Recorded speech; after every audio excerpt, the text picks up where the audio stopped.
আছে? স্বামীর ঘরে প্রবেশ করতে হলে তো সব টিকা থাকতে হইব। মা জননী আপনার বাবার নাম কি? শরবত খা। মা জননী আপনি সাথে মাথা দিলে তাহলে ঠিক আছে, আপনি কেমনে বুঝলেন আমার সর্বদের দিকে নজর গেল?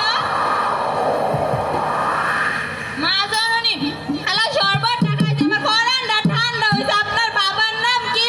শরবত খা। ও আবারও খাইতে হইব।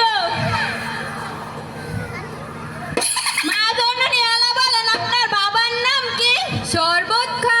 শরবত খাইতে খাইতে আমার পেটটা বুঝে গেছে। মা জননী এলা বলেন আপনার বাবার নাম কি? আরে গাজী সাহেব, আমার বাবার নামই তো শরবত খা। ও আচ্ছা, আগে বলবেন না তো গুছাইয়া। মা জননী আপনার মার নাম কি? উমর জান। ও, ওই পাশে যাইতে হইব।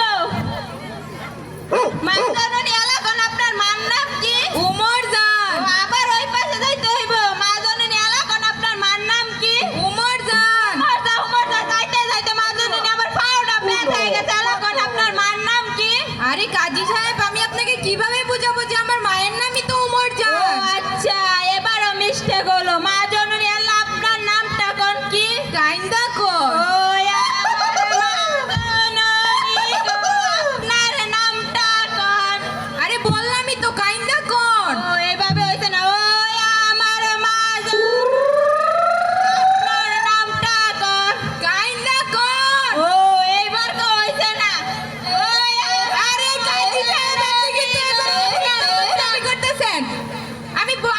আমি তো আপনাকে বুঝাইতেই পারতাছি না, যা বলতাছি তারই উল্টোটা ভাবতাছেন। আপনি কি বুঝেন না যে আমার নামই কাইন্দা কর? এবার কো মিষ্টি গেলো। সাদা মিয়ার ছেলে গাদা মিয়ার সাথে 1 টাকা দেনমোহর দিয়া বিয়া কার্যক্রম শুরু করিয়া শেষ করেছি। কি, কার সাথে আমার বিয়ে? সাদা মিয়ার ছেলে গাদার সাথে। আপনি কিভাবে ভাবলেন যে আমি একটা মানুষ হয়ে গাধাকে বিয়ে করব?